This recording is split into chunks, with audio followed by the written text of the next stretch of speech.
January Sparrow, written and illustrated by Patricia Polacco.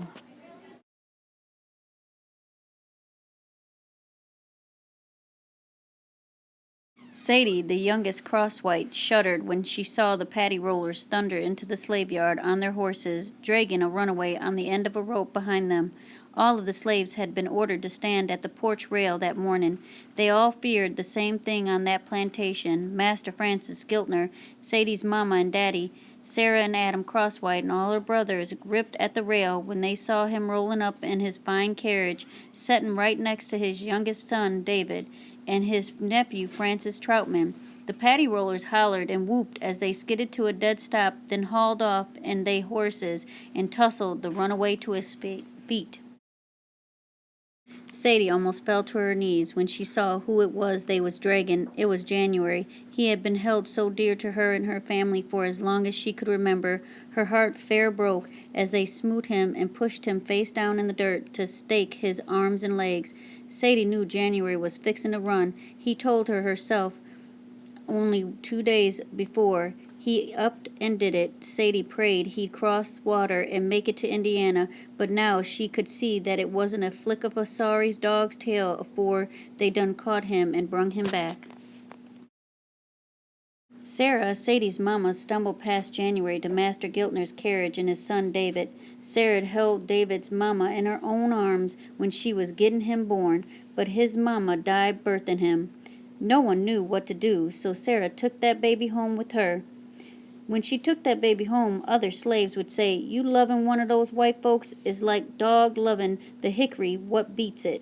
But love him she did, and he loved her back. His own daddy hated the sight of him. He blamed that baby for his wife's death.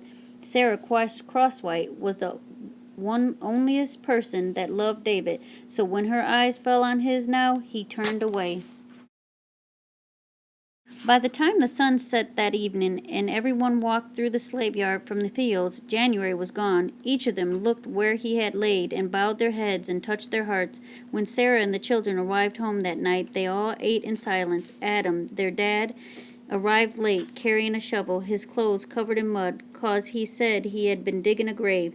They all knew who that grave was for. Sadie burst into tears and ran to the window light just above her cot and took a small wooden sparrow from the sill. She held the sparrow next to her cheek as tears burned in her eyes. January had whittled it just for her. She ran her fingers over each of its feathers that he had carved so carefully. She remembered January whispering to her when he put it into her hands, "It's fixin' to fly, and so is I." She'd known he was gonna run. She'd said nothin' to no one. Now her heart ached at the thought that she hadn't told her mama and daddy. Maybe they could have stopped January. Then he wouldn't have been beaten, and he'd still be here. She cried herself to sleep.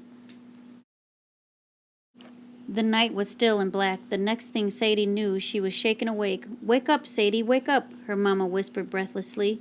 "But why, mama? What's happening?" Sadie moaned. She fussed and cried, but got up.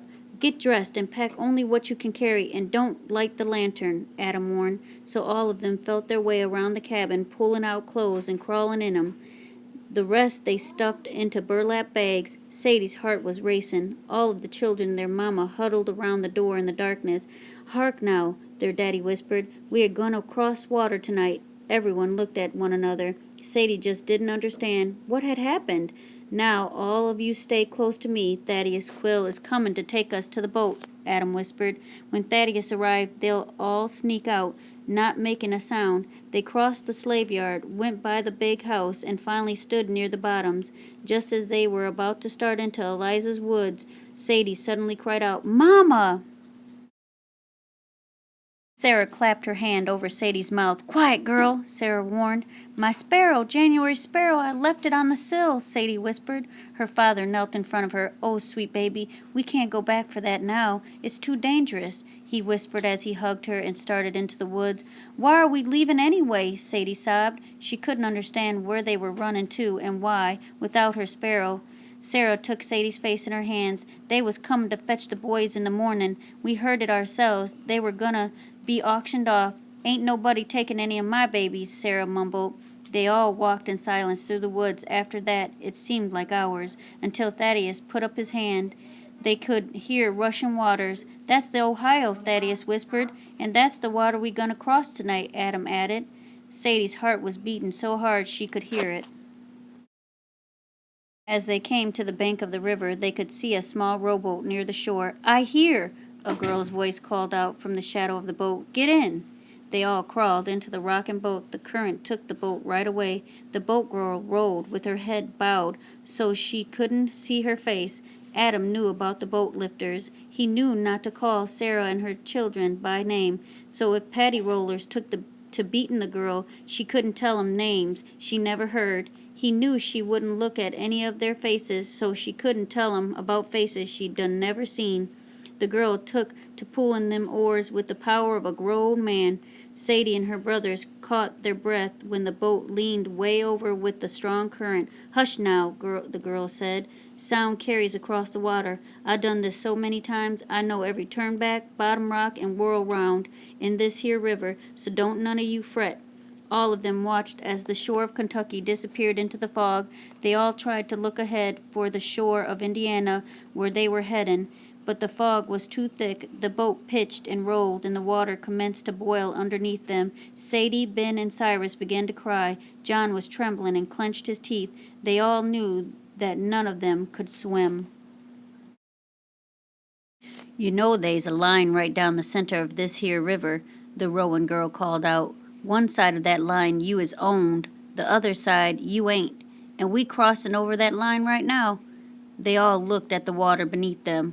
"All the fish on the Kentucky side ain't free, but on the Indiana side they is," the boat lifter crowed.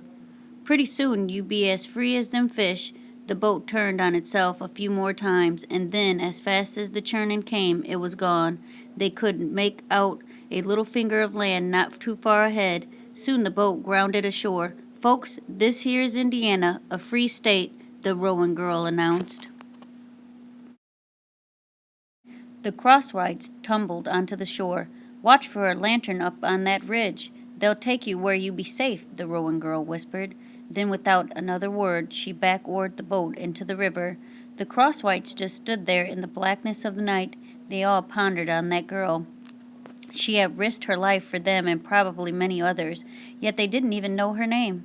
They listened to the sloughing of her oars till there was no more sound of them. Adam drew in a deep, long breath and sighed. "This here's free air," he cried out as he fell to his knees in the slap mud. They knelt there with him, huddled together, all of them taking gulps of that free air. "You need to haul up this bank," a man's voice called out to them. They all looked up. There was a man holding a lantern. Quick as flint, they scrambled up that bluff. "Stay on my heels next to the fields. Hurry now, we don't got a lot of time before first light." Sometimes slave catchers are fast on the trail of runners. "They come right across this here river," he said breathlessly as he scurried along. Suddenly there were dogs baying way off in the distance. "Oh, Daddy, it's Lee and Ford and Mr. Troutman. They's after us," John cried between clenched teeth. They all looked back and quickened their steps. The man covered his lantern and pulled them into a cornfield along a row of stalks. At the end there was a lane. They made their way down the lane and could see in first dawn light the outline of a tall barn. He led them into the barn and helped them climb up into the loft. Sadie started fever dreaming as soon as she fell asleep, and called out for her mama many times.